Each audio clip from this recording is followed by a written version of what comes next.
Hello and welcome to Indus News live from Islamabad. I'm Jawad Tehami and these are the headlines.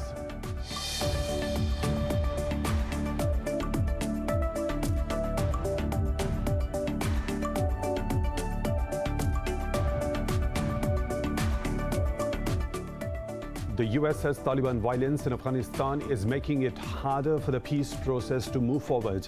In an interview, General Scott Miller, the head of the US forces in Afghanistan, said the fighting in the country is at historic high and it could be more than a spring offensive. It comes after the Taliban urged the US to abide by the Doha peace deal and ensure the withdrawal of the troops from Afghanistan.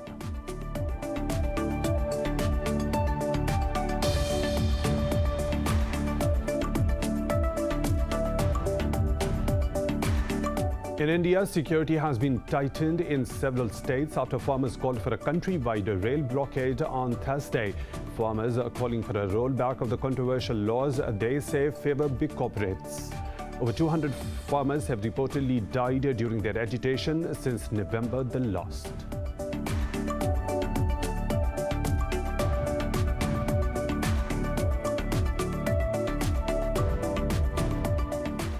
Prime Minister Imran Khan says farmers in developing countries can't be left at the mercy of corporates. He was addressing the Governing Council of the International Fund for Agriculture Development through a video link. The Prime Minister said the COVID-19 pandemic has posed serious challenges to the world, which is already facing a looming agricultural crisis. He stressed the need for international cooperation to eliminate poverty and hunger.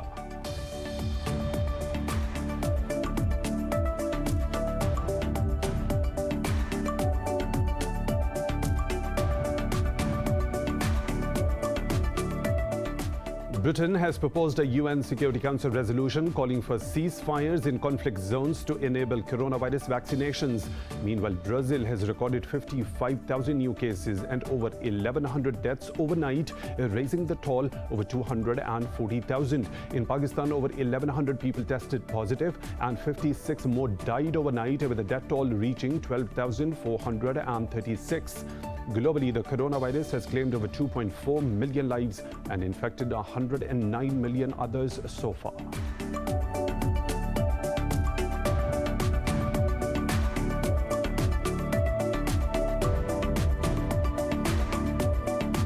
Gunmen stormed a secondary school in central Nigeria, kidnapping dozens of children along with some teachers. Authorities have dispatched armed forces to rescue all the captives. It's not immediately clear who was responsible for the attack.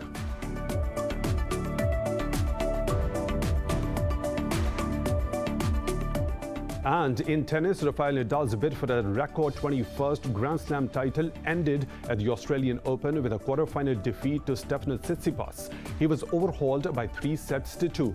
Tsitsipas will next face Daniil Medvedev in the semi-final.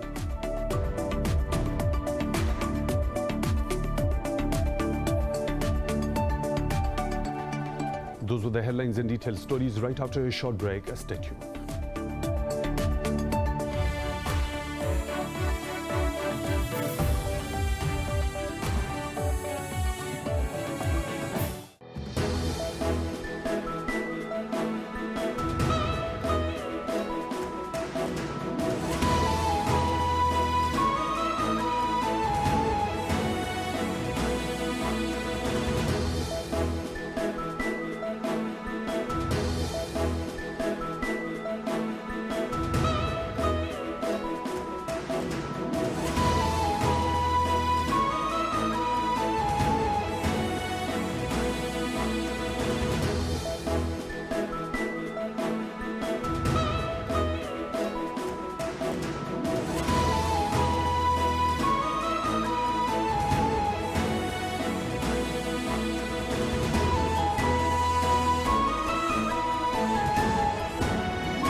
Welcome back. And now for the news in detail. The U.S. says Taliban violence in Afghanistan is making it harder for the peace process to move forward.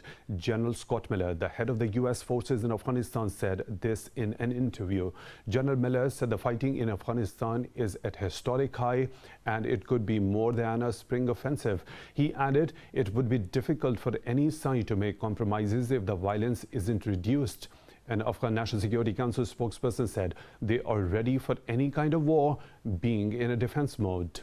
It comes after the Taliban urged the U.S. to abide by the Doha peace deal and ensure the withdrawal of the troops from Afghanistan. Pakistan's military has killed 3 terrorists during an intelligence-based operation in the northwestern Khyber Pakhtunkhwa province. The military's media wing says the operation on the Aleem Khan Khoshali group was carried out in the Mir Ali area of North Waziristan district. It said the terrorists were involved in target killing, kidnapping for ransom, attacks on security forces, and IED explosions. The Inter-Services Public Relations says the area is now being combed to find any terrorists and their aides. A complete shutdown was observed in Indian-occupied Kashmir against the visit of New Delhi's cherry-picked EU parliamentarians to endorse New Delhi's false narrative. All parties Hurriyat conference called for the strike, which was supported by all pro-freedom leaders and organizations. The Hurriyat conference said it seeks to draw the attention of international community towards Indian occupation and oppression.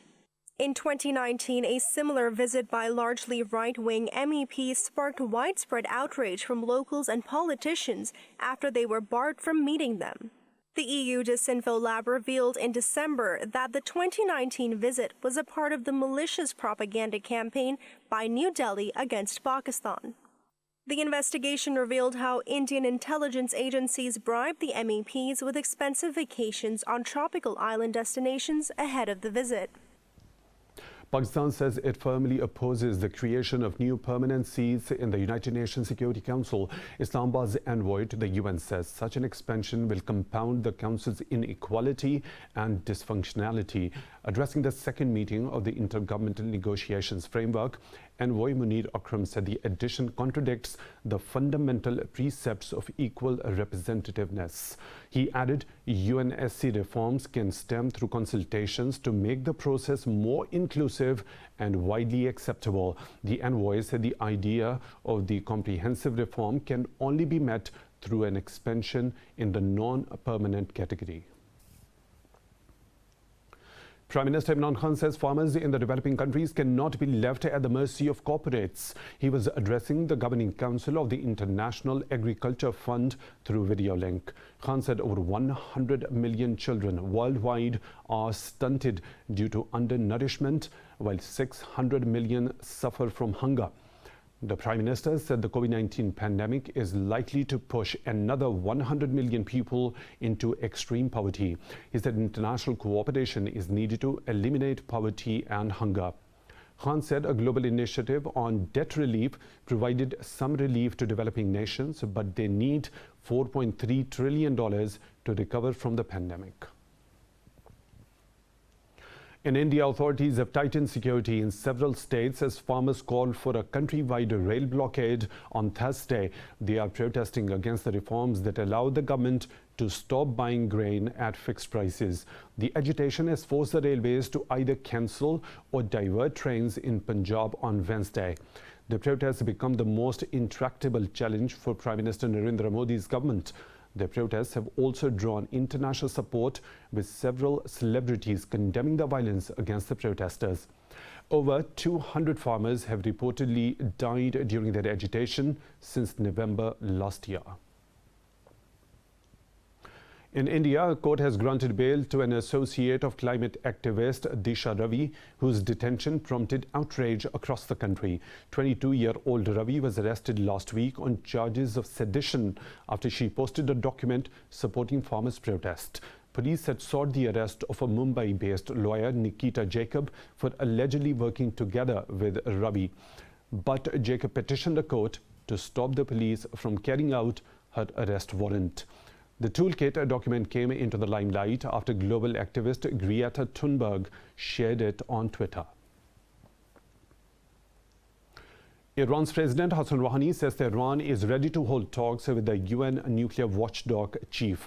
Speaking at a cabinet meeting, he said Iran will not cease working with the International Atomic Energy Agency or expel its inspectors. Media reports earlier suggested that Iran will seek to expel the IAEA inspectors in line with the recently passed law aimed at countering US sanctions. Rouhani said the watchdog's inspectors will continue to supervise the country's nuclear activities. Meanwhile, the IAEA said its chief, Rafael Grossi, will visit Tehran on Saturday for discussions with senior Iranian officials. In a statement, it said Iran's plan to stop implementing some measures under its nuclear deal will affect the agency's activities in the country. Foreign Minister Shah Mahmood Qureshi says Pakistan is committed to further strengthening bilateral relations with Egypt. He said this during a meeting with his Egyptian counterpart Sameh Hassan Shukri in Cairo. Qureshi said Pakistan is pursuing the Engage Africa policy to boost trade with the different countries in the continent. He also highlighted India's nefarious intentions against Pakistan, calling it a threat to peace in the region. Earlier, Qureshi met a delegation of Egyptian businessmen and urged them to benefit from investment opportunities in Pakistan. The foreign minister assured the Egyptian investors of every possible cooperation by Islamabad. The US has urged the Houthi rebels to cease all military operations in Yemen's northern province of Marib. In a statement, US State Department spokesperson Ned Price asked the rebels to return to the negotiation table. Price said assaults by the Houthis will only exacerbate Marib's humanitarian crises. He added, if Houthis want a negotiated solution, they must cease all destabilizing actions, including attacks on Saudi Arabia. Meanwhile, US Special Envoy to Yemen said Washington is aggressively using back-channel diplomacy to speak to Houthis. Timothy Lunderking said Washington is working to energize international diplomatic efforts to create the right conditions for a ceasefire. Earlier, a UN report estimated that 1 million Yemenis have sought refuge in Marib since the beginning of the war to escape Houthi violence. A Tehran envoy says Russia, Iran and Turkey are determined to pursue peace in Syria. This comes as the Astana process guarantors met in the 15th round of Syria talks in the Russian city of Sochi. The delegations of the UN, the Syrian government and opposition groups are also attending the summit. Addressing the participants, Russia's envoy for Syria said all must review the consequences of unilateral sanctions on Damascus. He also called on the Syrian opposition delegation to separate themselves from terrorist groups in northwestern Idlib province. The US says it has reminded Iraq of its responsibility to protect the coalition forces fighting ISIS in the country. This comes after a recent rocket attack on a US military base in Erbil killed an American contractor and wounded several others. US Secretary of State Antony Blinken spoke to Iraqi Prime Minister Mustafa al-Kadhimi. Blinken discussed efforts to hold culprits of the attack accountable. Earlier, the State Department said the US reserves the right to respond at a time and a place of its choosing. The Iraqi PM also received a call from NATO Chief Jens Stoltenberg to discuss military cooperation with Baghdad. NATO defense ministers are set to meet today to discuss several issues, including an expansion of the training mission in Iraq. In France, the lower house of the parliament has passed a so-called anti-separatism bill put forward by President Emmanuel Macron's government. The bill will strengthen government oversight of the mosques and religious schools, among other measures. Human rights groups say the bill unfairly targets the country's 5.7 million Muslim minority population. Critics call the bill a political maneuver by Macron to win support from the conservative voters ahead of next year's presidential election. The incidents of Islamophobia have significantly risen in Europe, prompting concerns from the Muslim world, including Pakistan and Turkey. The United Nations has warned of a potential escalation of violence in Myanmar. UN Special Envoy Tom Andrews' warning comes after deposed leader Aung San Suu Kyi was slapped with an additional charge. Andrew made an urgent call on any country with the influence of the generals and businesses to press them to avoid it. Meanwhile, the opponents of the coup have called for bigger protests today to end the military rule. They say the military's claim of holding new elections is false. The army detained Suu Kyi on the February 1 coup, and her next hearing is set for March 1. She now faces a charge of violating a national disaster management law, as well as charges of illegally importing 6 walkie-talkie radios. Judges at the European Court of Human Rights have ruled that Russia must immediately release Kremlin critic Alexei Navalny. In a statement, the court said it has decided to grant an interim measure in favor of the Russian opposition leader. Russia is a member of the ECHR, but passed a law last year giving its national legislation precedence over international treaties. The Kremlin critic was arrested on his return to Russia from Germany in January. He is serving time in prison following a trial that Navalny dismissed as a tool to silence him.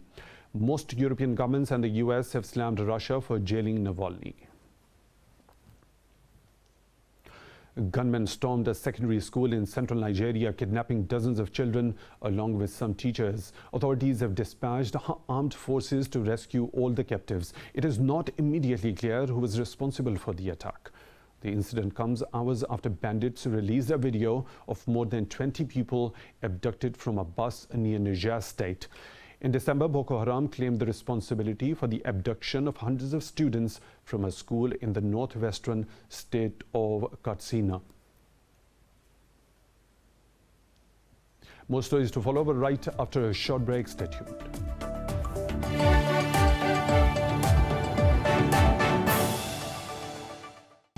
Welcome back. Brazil has recorded 55,000 new COVID-19 cases and over 1,100 deaths overnight, raising the toll to over 240,000. Globally, the coronavirus has claimed over 2.4 million lives and infected 109 million others so far. More on the pandemic in this report. While the World Health Organization notes a 16% decrease in the emergency of new COVID-19 cases, the end of the pandemic is a distant reality, especially considering the setbacks in vaccination campaigns and the spread of new variants. The United States has witnessed a drop in new cases and reduced hospitalizations for the 5th week in a row. Meanwhile, more than 55 million doses of COVID-19 vaccine have been administered in the United States. The Mexican government has decided to raise concerns at the United Nations over unequal vaccine access as the country tops 2 million infections. Tomorrow in the Security Council, we are going to present Mexico and Latin America's position in regards to the inequality, the lack of fairness when it comes to vaccine access. The countries that produce vaccines have very high vaccination rates, and Latin America and the Caribbean much less. We are going to bring this to the Security Council tomorrow because it is not fair. The United Kingdom is also set to call for a United Nations resolution to help negotiate ceasefires so that people in conflict zones can be vaccinated. Europe's drug regulator authority announced to issue verdict over Johnson & Johnson vaccine by mid-March. Meanwhile, Dutch Prime Minister has called on the nation to respect a nighttime curfew despite a court ruling that the measure lacked a legal basis. The aim is to control the coronavirus as much as possible so that soon we will have all our freedoms back, but in a safe way. That is why we introduced the curfew, and that is not changed today. That is why I urge everyone to keep following the SOPs should our appeal not result in a suspension of the ruling of the district court. South Africa says it will offer its doses of the Oxford AstraZeneca vaccine to the African Union after scraping their use due to efficacy concerns. South Korean authorities warned against loosening enforcement of SOPs after the number of new cases hit the highest levels in nearly 40 days. In Pakistan, 56 more people have died of COVID-19, while over 1,000 tested positive for the virus in the past 24 hours. Health Ministry says the country's death toll has climbed to 12,436. The ministry said the tally of nationwide infections has reached nearly 566,000. Of which 528,000 people have recovered. Meanwhile, the number of active COVID-19 cases in the country has dropped to 25,000. The ministry said over 1,600 patients are in critical condition.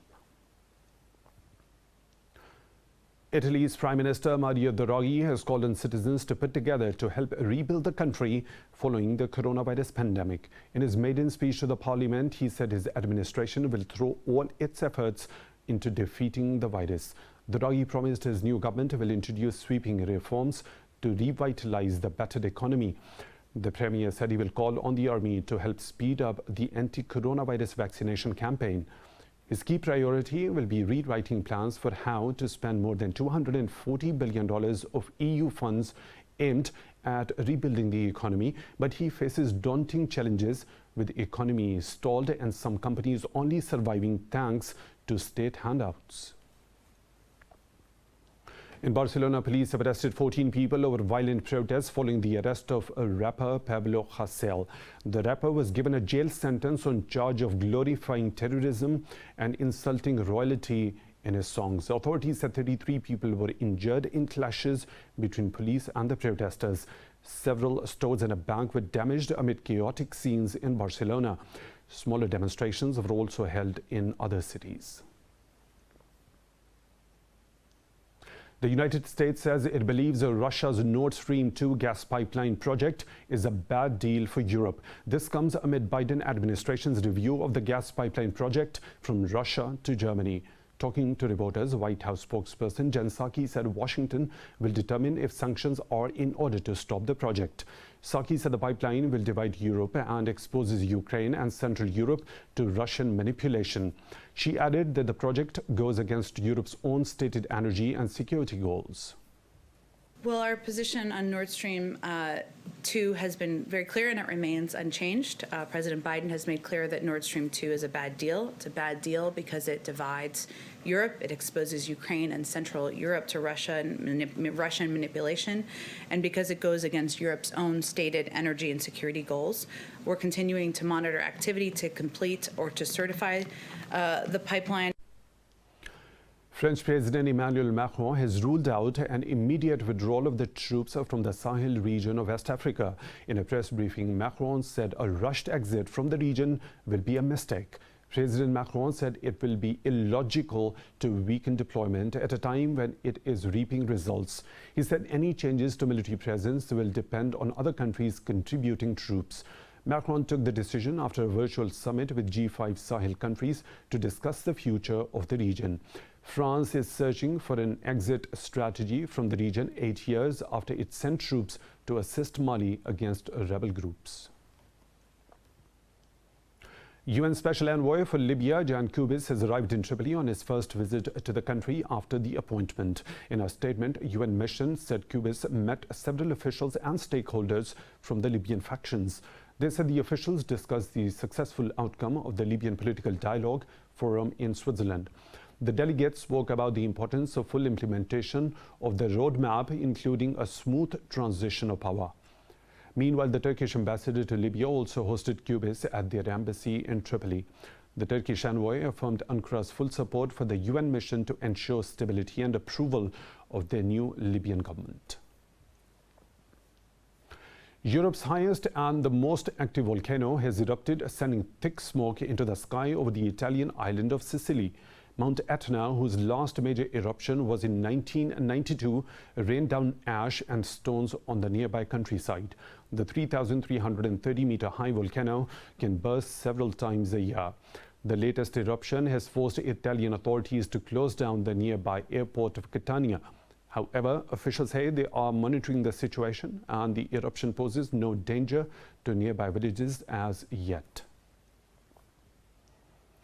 21 people have died after a historic winter storm swept across multiple states in the central and southern U.S. The deaths were reported in Texas, Louisiana, Kentucky, and Missouri. Authorities say the storm is not expected to relent until the weekend. The storm has left millions without power in Texas and Oregon. Officials drew criticism as the state's energy grid repeatedly failed, forcing rolling blackouts. The National Weather Service says over 150 million Americans are now under winter storm warnings. Meanwhile, the White House says President Joe Biden has assured the federal government's assistance to the governors of the hard-hit states. Yemen has become one of the most dangerous places in the world for children to grow up. The United Nations has warned that 400,000 children are in danger of death from famine. Half of the Yemen's children are facing malnutrition. What in this report? Years of an armed conflict, economic decline, and the COVID-19 pandemic have pushed Yemenis to the brink of deadly malnutrition crisis, with rising levels of food insecurity.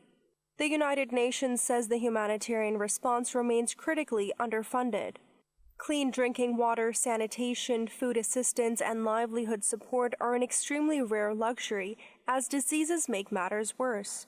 About 1.2 million pregnant or breastfeeding women are also expected to suffer from extreme malnutrition in 2021. Many families have to resort to reducing the quantity or quality of the food they eat, and in some cases, families are forced to do both. We have one meal a day, sometimes two, but often my husband and I don't eat at all so that our children can eat. The fragile healthcare system is facing a collateral impact of COVID-19, which has drained meager resources and resulted in fewer people seeking medical care. The World Food Programme has reiterated that the war in Yemen has to stop. It shows that after years of conflict, the Yemeni people can't take it anymore. They can't feed their families and they don't have the means to survive without massive assistance going into the country every month. The World Food Programme supports 13 million people every month. The war has to stop, and in the meantime, we have to continue to support the Yemenis so that they can feed their families, the children can survive, and we have these figures reduce. More than 3 million people have been displaced, and close to 80% of the 29 million population is in need of aid for survival. The United Nations says in 2020 it received only $1.43 billion of the $3.2 billion needed to fund aid projects in Yemen. NASA's Perseverance rover is expected to attempt a spectacular but treacherous landing on Mars later this week. The six-wheeled NASA rover will take 7 minutes to descend from the top of the Martian atmosphere to the planet's surface. What in this report? NASA's Mars mission may set the stage for scientists to show whether life has existed beyond Earth while paving the way for more human missions to the planet.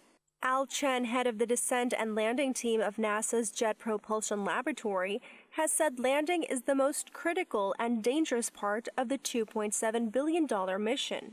In a historic first, the rover will also drill samples from the Martian rock and seal them into tubes for return to Earth for further analysis. Our journey has been from following the water to seeing whether this planet was habitable, to finding complex chemicals, and now we're at the advent of an entirely new phase, returning samples, an aspirational goal that has been with the science community for decades. The primary objective of the 2-year mission is engaging a complex suite of instruments in the search for signs of microbial life on Mars. Perseverance also has a small drone helicopter aboard that will test surface-to-surface powered flight on another world for the first time. However, one of the most important experiments the rover will undertake is testing a device to extract oxygen from carbon dioxide in the Martian atmosphere. MOXIE uses a thermal and electrochemical process to convert carbon dioxide into oxygen. At the cathodes in the electrolytic cells, CO2 plus 2 electrons become CO, carbon monoxide, plus doubly charged O anion. The extraction of oxygen could prove invaluable for future human life support on Mars and for producing rocket propellant to fly astronauts back home. The success of the mission hinges on a complex sequence of events, from inflation of a parachute to deployment of a jet-powered crane for safe landing. Perseverance is the 5th and by far most sophisticated rover vehicle NASA has sent to Mars in decades. And if you are dreaming of space travel, try your luck with the European Space Agency, as it has opened a recruitment drive starting from the 31st of March. But the applicants must be from one of the 22 member countries of the agency. More in this report. Human beings have been venturing into space since October 1957, when the USSR launched the first artificial satellite into orbit Earth. But since then, not everyone has had the chance to fly to space. If you are dreaming of space travel, try your luck with the European Space Agency, which is giving a chance to aspiring astronauts for the first time in 11 years. But it won't be easy to land one of the coveted positions, as the applicants will have to undergo a rigorous 6-stage selection process.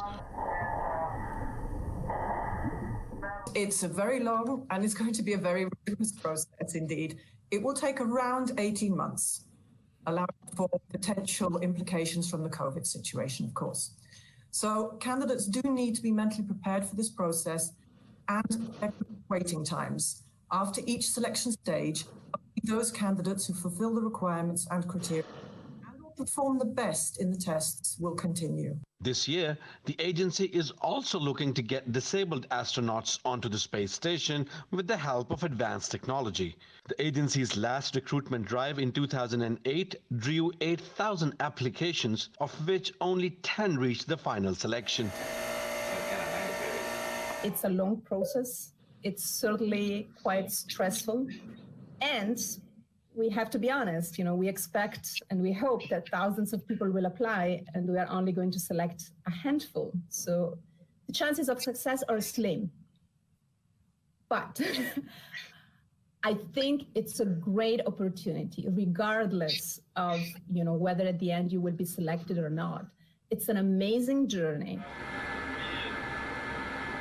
Human space flight looks set for a revival. After years in which the only launch site for crewed flights to space was Baikonur in Kazakhstan, cooperation with private companies like SpaceX has raised prospects for more human missions.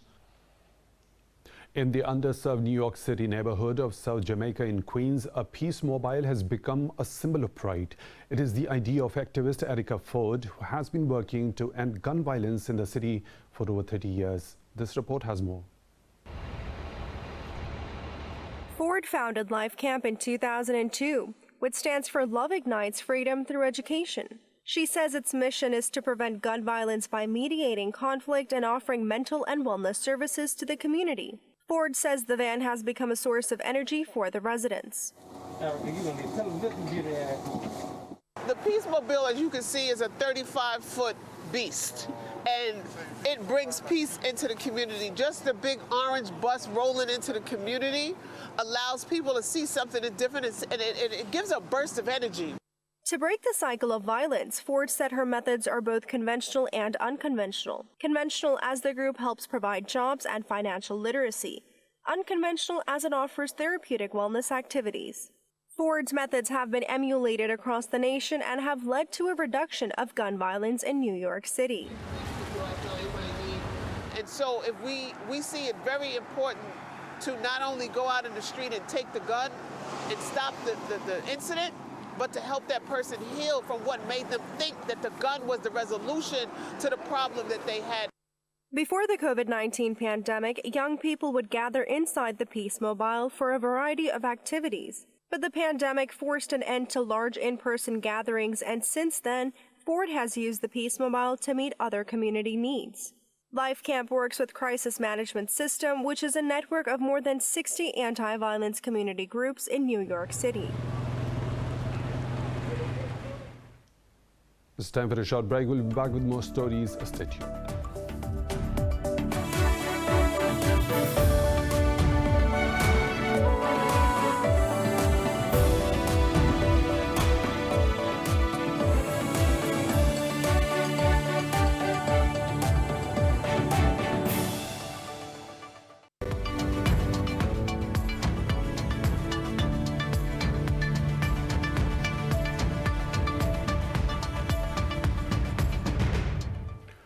The U.S. air passenger volume has fallen by 60.1% in the year 2020, hitting its lowest since 1984. In a report, the Transportation Department said 368 million passengers flew on the U.S. airlines in 2020 against 922.6 million in 2019. The report said international travel demand fell by 70.4% from 2019 due to travel restrictions. It said the American Airlines and United Airlines plan to allow combined 27,000 workers. As the federal aid to the airlines is expiring next month, the report added passenger volumes are unlikely to return to pre-COVID-19 levels before 2023 or 24. The U.S. stocks have opened lower amid a focus on the release of minutes from the Federal Reserve's January meeting. The DJI index slipped from a record high as investors weighed improving economic data with rising inflation expectations.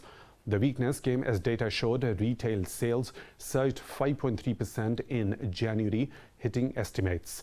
Nasdaq Composite traded nearly 1% down, while S&P 500 also shed 0.5%.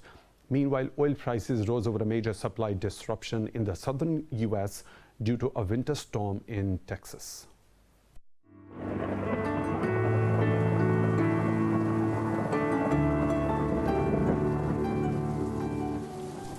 And now the weather situation from around the globe.